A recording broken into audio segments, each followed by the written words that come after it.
Hello and welcome to Conversations Worth Your While, a show in which I chat with really cool people about super interesting topics to spark and inspire and motivate personal and professional change. And today I have the pleasure of being joined by Beth Slazak of the Creative Education Foundation. And Beth trains people every day to solve problems better and faster. So this is why we have this really cool topic. Our topic is leveraging your natural problem-solving abilities. And this conversation is worth your while if you would love to solve problems better, faster, smarter, while leveraging what's natural to you. And we're going to talk about the 4 aspects of problem solving. We're going to give you 2 tools for discovering your natural preferences, instincts, and talents. And we're going to chat about what to do when you find yourself outside of your natural way of doing things. So, hi, Beth. How are you today? I am fantastic. How are you? I'm excellent. So if you could just real quickly, give me your power statement. What do you do? Who do you serve? What do I serve? That's like kind of a joke we have at work.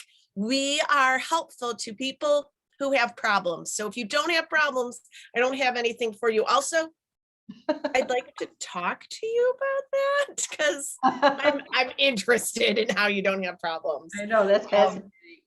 Yeah. Well, it's really problems. By problems, we mean challenges. Right?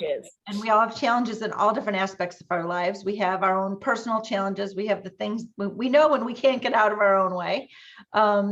And we also have challenges when it comes to relationships, when it comes to our career, when it comes to your neighbors, when it comes to even discovering, what you want. Like sometimes we don't even know what we want in life. So we're constantly in problem solving mode. And I remember you said to me when I first met you, you said that people don't naturally try to solve problems. They try to solve symptoms. So tell me more about that. Yeah. And that's what I see a lot of times. If you're solving the same problem over and over again, you're not solving the problem. You might be solving a symptom. So like I get headaches all the time. I take Tylenol, that fixes my headache. But if I went to the eye doctor and got new glasses, that would actually fix my headache. So we see a lot of like not getting to the root of what the actual problem is. And you're dealing with the results of the problem. So spending a little time on the front end, really clarifying what the problem is, helps you get to a more real solution. So clarifying that, if I'm correct, is the first aspect of problem solving, because there's 4 aspects you're sharing with me. So clarifying, what do you mean by that? So there are 4 aspects of problem solving, and we do, if you're a functioning adult, you do all 4 of them. But there's some that you're like, yes, I'm here for it. And there's others you're like, ooh, slide out of frame. I don't want to do this part. So you'll skip over it, or like kind of give it like half the attention it needs. So clarifying is the very start. And that's like asking questions, asking the right questions. And a lot of times when we're teaching people to clarify better, it's simply taking the statements around that challenge and turning it into questions, because you want to get information. Like dig deep into your inner 2-year-old and ask why. One of my favorite things to tell people is to turn statements into questions. You just have to add on how to, or what might be all of the ways. So, and we just, the statement starters, and they're super easy. So it's end of January now. My daughter's getting married in September, and I wanted New Year's resolution. It's new. It's never had this one, to lose weight. And a lot of times that's, I'll say that, like I want to lose weight. And basically that's just somewhere between a statement and a complaint. It's a little whine.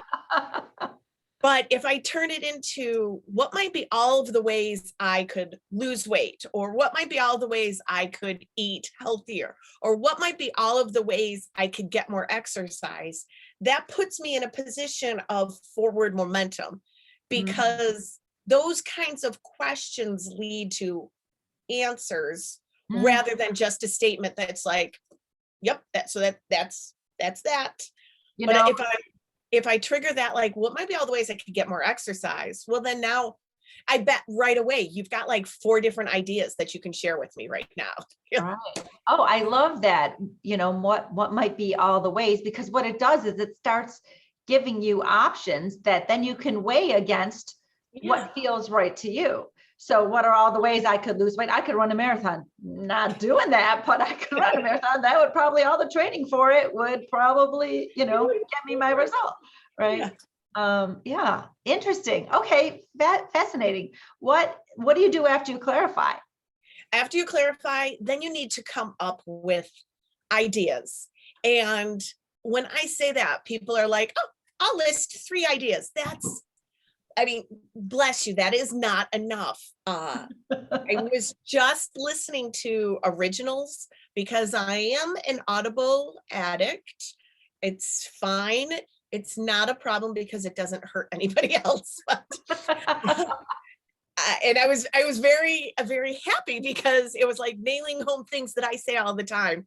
When you are coming up with ideas to deal with challenges, you want more, because inside of quantity lies quality. Your first idea is probably not your best.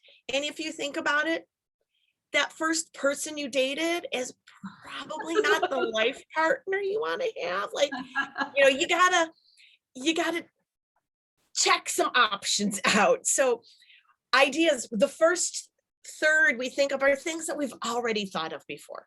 You've thought of that. The second third are things that if you haven't thought of, like, they're out there and other people have.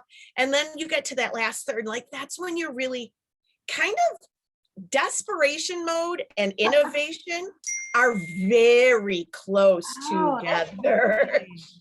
So you want to come up with 100 ideas. Wow. Yeah, it's like you want to be to the point where it's kind of painful, so you're just writing down anything, because it is easier to take a crazy kookaloo idea and like tweak it and work it into something elegant. It's far easier to do that than it is to take that same old rut idea that you have fallen into and try and boost yourself out of. Right. Because living in a rut, there is a strong gravitational pull that brings you down, and you really, it's hard to get out of that. So just try to avoid the rut. Yeah. Stay on the top. I have a tool that I learned that is so much fun. And when my clients are stuck and they can't come up with ideas, I use this tool, and it's called the illegal immoral tool. And so they're trying to solve their problem. And I say, I need you to give me 10 illegal and or immoral solutions to this problem.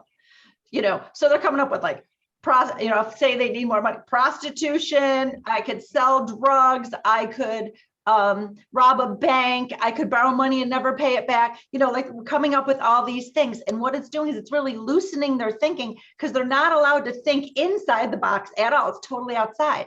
But then the magic of the tool is after they're done with their 10, and if they get stuck at 8, I'm like, keep going, right? We're going to get to 10.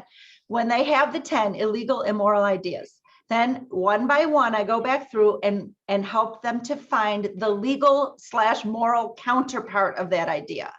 Right. And it's amazing for problem solving. So it's a kind of a fun way, I guess, if you can't get to your 100, if you're only at 90, like, oh, use Linda's, what Linda shared with you, this illegal immoral tool, which I learned from Martha Beck. It's not my own tool. And it's super fun and it works, but it's really fun because sometimes problem solving is not fun, you know, so this makes it fun. So, yeah. So what do you do once you got all these excellent ideas? and not so excellent ideas. It's excellent. The best and the worst. We'll gather them all. Then, so people think, and you see this in the business world a lot, like your idea has to be perfect. Ideas are not born perfect. No. Ideas, they're sweet little saplings. They're very easy to step on and scrunch. And so you need to take that little idea sapling. I think of it as like a Dr. Seuss character, like something very little and weird with lots of feathers. And you need to start feeding it. And how you do is you work at developing it, finding, like curating that solution. One thing that we use all the time, it's called PPCO, which makes no sense to anybody else, but it's pluses, potentials, concerns, and how to overcome those concerns. So first you've got to list like, what's great? What do I really like about this idea? What gets you jazzed? Because like you said, dealing with challenges can sometimes be emotionally draining or emotionally hijacking. And you're like, so you have to like have that mental investment in it. Right. You got to know why you're fighting for it. Right. Then you want to list the potentials, because what can happen, that changes the trajectory. And you want to be able to see that so that you can provide for that and see that there's future in this. Then you've got to look at the challenges. What are the concerns? However, I'm going to tell you to phrase these also. Phrase concerns like questions, because questions have answers.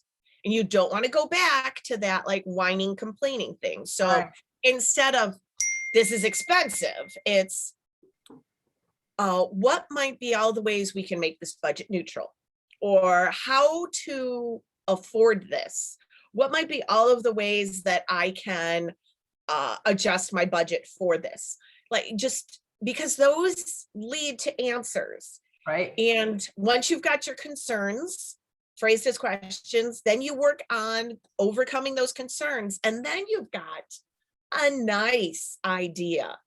It's developed, it's becoming a thing.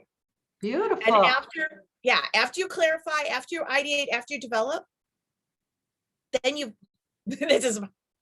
got to do it. That's number 4. Do it. Yeah.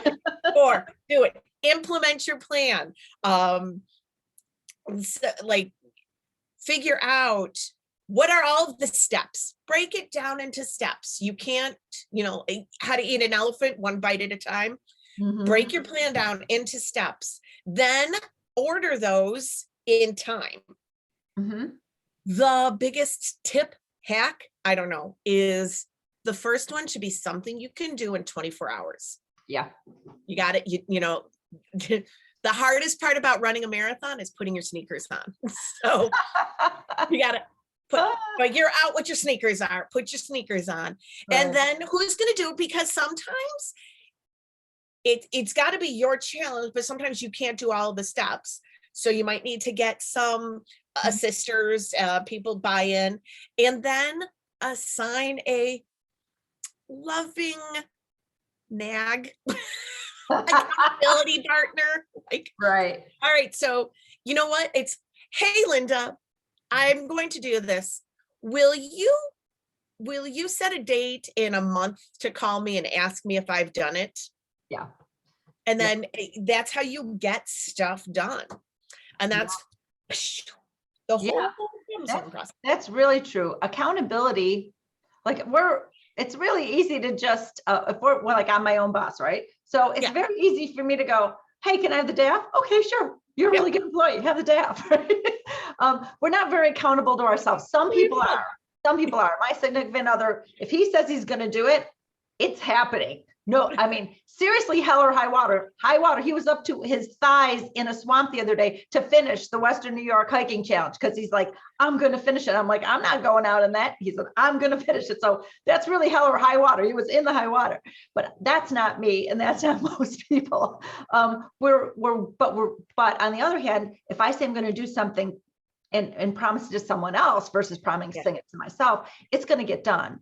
And so an accountability partner, like that's like in my world as a coach, that's built in when you have a coach versus when you're just listening. Like people are going to be listening to this fabulous conversation that we're having, and they're going to be learning, right? But they have no one to be accountable to, right? So when you work with someone, you have an accountability partner, or like you said, ask a friend, ask somebody.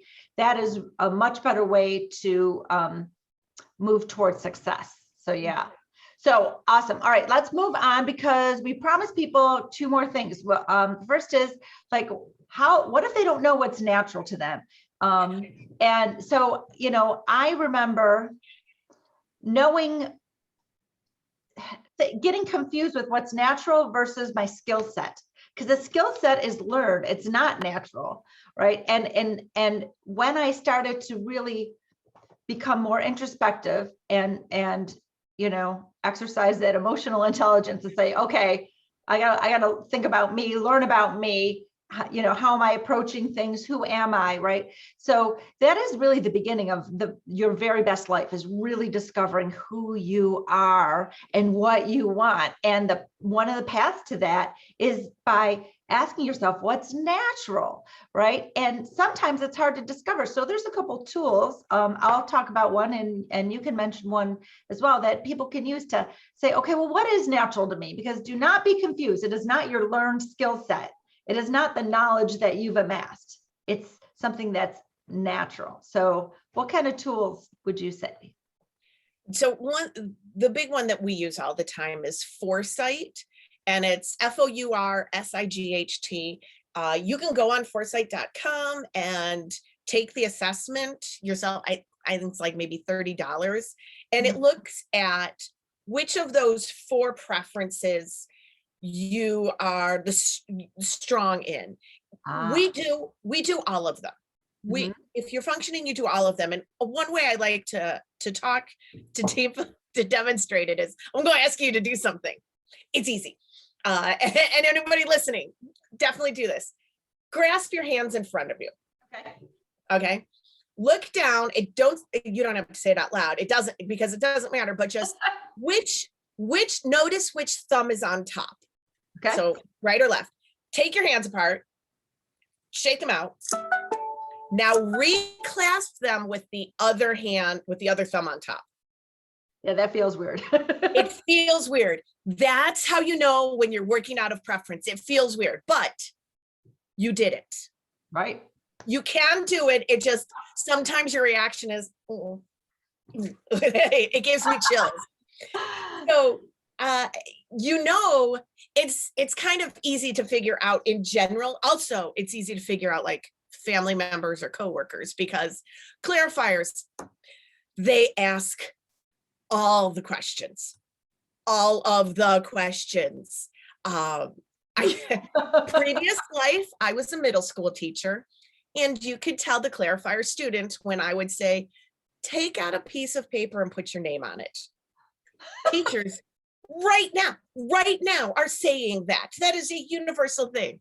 The clarifier in the classroom, do you want my first name or my first name and my last name? Do you want it on the top of the page or on the bottom of the page? Do you want just my name? Do you want my name and my date? Or do you want the whole heading? I want to know whose work this is so that I can enter it into the appropriate line in my grade book. But clarifiers need a lot of information before they feel comfortable moving forward. So I think of it as like anxiety, because they're just, well, what about this? But what about this? Have you considered that? So they can drive you crazy, but they also make sure that information is out there and shared, and that, everybody knows when the due date is, how many pages it needs to be, where it should happen. Like, they find out that information. So if you're that person, you're like, oh, Well, that sounds like me. That's awesome. Like each preference is fantastic and we need all four of them. And we tend to have like a gravitation of a couple. Yeah. Like I would say, I've always called myself an idea factory. That's just what I labeled myself because there's no shortage of ideas up here. Yeah. When it comes to do the plan, that is not my thing. I can make the plan. I'm pretty good at that. But do the plan. Now I want someone else to do it. I think of it like, say we're going to build a big giant, home, right? I'm interested in being the architect. Like, ooh, the ceiling, that could be this height. Ooh, this could face the light over here. Ooh, we could do this. We can do that, right? But I don't want to pick up any hammers. Like, I'm not interested in picking up any hammers and building it. However, when someone's building it, if they go, you know what, this isn't really going to work, I can be like, oh, how about if we move that wall 5 inches that way? The problem solving is very natural to me. The ideas are very natural to me. So I get that. And that brings me to like the Kolbe Index is another tool where you can find your natural way of doing things and aligning your tasks. So it's kind of like your modus operandi. What's your natural way of doing things? So I remember when I first took the Kolbe Index, the way it was explained to me, and this goes for whether you're talking about how you're doing your problem solving, or if it's the Kolbe Index, it's really about natural proclivities in general. So it was explained to me in this like little story. Say there was going to be a race, and in the race was a cheetah, a squirrel, an otter, and a mole. Who is going to win the race? Well, people naturally say the cheetah. Yeah, if it's on land, what if the race is underwater? Oh, then I'm going with the otter. What if it's underground? I'm going with the mole. What if it's up a tree? I'm going with the squirrel, right? So there's no right or wrong. There's no best animal on that team. And what it shows you is that your natural proclivities are beautiful for when your environment calls for those problem solving abilities or that natural tendency. And because not everything does, the best thing to do is to surround yourself with your conative complements, right? With your problem solving complementary people. So for me, I need someone, I need an implementer. Like I'm like CEO material. I need the controller to be managing that the strategy is being done by people who want to pick up that hammer, who's not me, right? So it's really important to know your proclivities, and that's why we use tools like that. Okay, so let's move on to our final subtopic, which is what happens when you're outside of your natural preferences and abilities? What do? You find yourself there like, oh, this is not natural. I don't want my thumb like this. What do? Right thumbs on top. For us, we teach people to use tools. We just moved, and so there's picture hanging involved. We was on a call recently. We were talking about like what are the most Buffalo, New York pronounced words, and I'm like, picture. You can pour liquid or you can hang it on a wall. Picture. But picture hanging is involved. It's super easy. You just need some tools. So, as wildly talented as I am, I cannot push a nail into my wood wall. It's the new wall has it's a log cabin. I can't do that. And I can want it. I can think about it. I can know the physics, but I cannot do it. And the answer is super, super easy. Get a hammer and, bam, bam, bam. It's beautiful. So using a tool when you're out of preference is super easy. So things like you're not a clarifier. You know what? In 4th grade, you studied journalism and you learned who, what, when, where, why, and how. Pull those bad boys out and start asking yourself questions. You're not an ideator. So you and I, like all the thousands of ideas, what we can do? Fun fact, you'll know in your friend group who the ideator is because they're the crazy ones who like, let's go ice skating. Yeah. But if that's not you, and that is fine, you can use that's when people use brainstorming, it's probably the most commonly known tool for that. Right. And just start, coming up with lots of ideas. Another one that I tell people is to get an image and try and connect potential solutions from that image. So like if you're looking at a forest, like, okay, so I see trees, I see green, I see sky. You're like, okay, so what might be all the ideas? What might be all the ideas you get for your problem? If you think about nature, if you think about bird sounds, and it sounds really kind of like hoo-loo-loo-loo, but it is fantastic the way it triggers different ideas. I have a similar tool to that too, where I have my clients, frame their problem into a statement, okay. So I'm trying to discover how to XYZ. Okay. Then they have to watch a funny animal video where some animal can't do something, right? Like I was watching this one where these baby bears were trying to get on a hammock, and every time they did it, the hammock would flip over and dump them off. Their mother was just laying nearby, with their belly up, just like, whatever, guys, just play. I'm taking a nap, like every mother ever, anywhere, right? And they are trying, and they keep flipping. And what do you want to tell these baby bears to do? Like, and what I want to tell them to do is help each other out. Someone can hold it. One of you guys could put your paws up and it'll stop rocking. And then the other guy, you could jump on there, and, so just like my solution at the, I say it's teamwork, and you need help. You can't do this by yourself. Right. Then back to my problem. Oh, I need teamwork. I can't do this by myself. So funny animal videos are really great for getting outside, because it's hard to solve a problem when it's yours sometimes, but it's real easy. You could see exactly what someone else should do, right? Or what those little bears should do. So that's like a really fun tool. So I love that you're bringing up tools. And plus even that, the illegal immoral tool, that's a tool. So tools, beautiful, very beautiful. And like using humor is like, there's science. You can Google Scholar it. Stephen Saltanoff has done a lot of work out in California on that. Using humor triggers different aspects of your brain to think about that, and coming up with ideas for somebody else's or a problem like the baby bear cubs.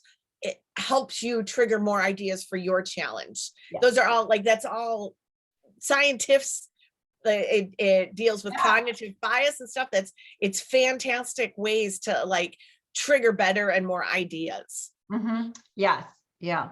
Now, sometimes the tools need to be, not everything is within our natural proclivity, right? So what are we doing? One of the tools that I like to share with clients, or when I'm a speaker, I like to share this with people, is something called the 3 Bs. And it's bag it, barter it, or better it. So the first question to ask when you got something you got to do, and it's just not feeling natural, right, is, can I bag it? Can I just does it really have to be done? What's the terrible thing? Is my hair going to catch on fire if I don't do it? What's going to happen, right? And if you can bag it, you're done. Beautiful. If you can't bag it, if something really needs to be done, can you barter it? This is where the complementary skills come in, where you're finding someone who can do this thing that is not natural for you, that you really don't want to do. It's not natural. You're not so great at it, mostly because you don't want to do it. You could probably be good at it, because we could really be good at almost anything if we want to, but you can barter it, and barter doesn't have to mean money. Sometimes it's just a favor, or just an exchange of something like, hey, listen, I don't mind doing this thing. You hate doing that thing. And how about I do this for you and you do that for me? They're like, oh my God, that would be beautiful. Right. And then the last B is better it. So what if no one else can do it? And I have a quick little story that I have regarding bettering it. So I was filling out a financial aid form when my son used to go to a private school for 6th or 7th grade. He was having big issues in the public school. So I had to move him. The other kids were fine in the public school, but I had to move him because, natural, what's natural? This public school was not fitting him at all. So I moved him, and the tuition was astounding. It was like a college tuition. I was like, oh my God, So I'm filling out this financial aid form. And as I'm filling it out, I realize I've got a lot of information, a lot of different places. I can't do the 1040 easy on my taxes because there's a lot of other stuff. So the filling out financial aid forms is just like doing your taxes. Basically, you're like, oh my God, what's this? What's that? It's asking for all sorts of stuff. And this thing has taken me like 6 hours to do.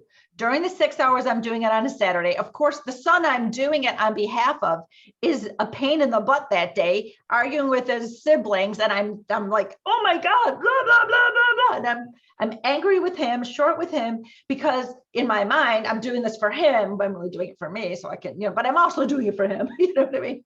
And can I bag it? I could, but I choose not to, because that tuition is just really unaffordable if I don't get financial aid, right? Can I barter it? No one else knows all this information that I've got to dig up in the depths and bowels of my file cabinets, like no one else knows that. I got to go get it. So how can I make it better? How can I better it? And I thought about it. And the year before, when I had done this 6-hour task, right? I did get some financial aid. I think I got about $6,000 worth of financial aid. So I sat there and I thought about it. And I said, how can I make this feel better? And I said, 6 hours, $6,000 savings. I'm making $1,000 an hour. Woo! And everything changed. First of all, I threw that out on Facebook because you have to declare when you make a mindset change that is helpful to you. So make a declaration. I did it. I'm like, I'm making $6,000 an hour. Ask me how, right? And it was really by bettering it, using that last B of that tool. And then I was nicer to my son. I didn't feel like such a chore. I was like, 1 hour down, $1,000, cha-ching, So this is a beautiful tool for when you don't know like what your natural preferences and abilities are, or you're like outside of them, actually. Yeah, more outside of them. What can you do? Bag it. If you can't bag it, can you barter it? If you can't barter it, how can you better it? And there's that frame like a question again. So that's kind of a fun tool. Do you have any other things that you could say about when you're outside of your natural preferences and abilities? The one thing that I was thinking about is funny that you had the 3 Bs, because I have the 3 Is. Ooh, the 3 Is. The 3 Is. When you're looking at your problems, do you have the interest in it? Are you willing to do all of the work? So like that, your son, you're like, yeah, I am really invested in this. I've got that interest. I need to deal with it. The second is imagination. Does it, if it's the leftovers are sitting out on the kitchen table, you really don't need to solve for that. You know what you need to do. You need to put them away. But you dealing with other challenges that are a little more nuanced or complicated, it's going to require some imagination. And then the last is, and I'm like blinking on what the I is for, because it's ownership. I guess it's That's not the 3 Is. It's 2 Is and an O. Yeah, what's I can't remember. I'm like complete brain poof on that. But it's maybe it's investment, but it's, do I own that?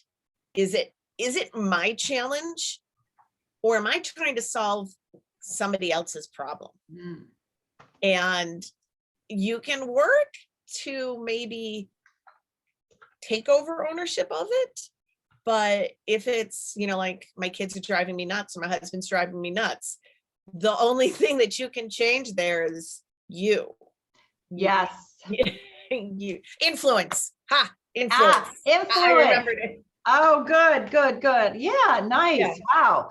Well, Beth, I think we have given our audience so much to ponder and so many worthwhile tools to try. And so I want to thank you for being on Conversations Worth Your While. And as far as our topic and using your natural abilities to solve your challenges, do you have anything that you would like to share with our audience, some way that you can help them do this further? If you want to learn more about this, taking a deeper dive, we run the Creative Problem Solving Institute, CPSI, or CPSI. It's in Buffalo in June. It's this year it's going to be at the Niagara University, and you can check www.cpsiconference.com. Registration will be opening soon, and it's open to anybody who wants to register and attend. And it's fantastic. It's like 4 days of great learning, great meeting people, great like thought explosions, really. I think that's probably the best way to describe it. Beautiful. So whether you want to do this for yourself and your personal life in your career, or if maybe you run a team at work and you want to learn some tools that you can then bring back to your company so your company can be more successful, this would be a benefit to them. So great. In the description below, I will put a link to that page for people to check out that conference, and also I'll put your contact information. And everybody, I am Linda Bucher, and my gift is synthesizing wisdom and knowledge and making a soul connection with my clients. And I love helping people to get clear, to lighten their load, to nurture their passions, and so that they can unleash their gifts on the world. So if you're watching this, please open the description where you'll find how to contact each of us and free tools that we both have for you, because I will put something in there as well. And so once again, thank you so much, Beth, and thank you, our audience, for sharing your time with us today. And until next time, make sure that you've made this conversation worth your while by fueling the spark that it ignited. Thank you.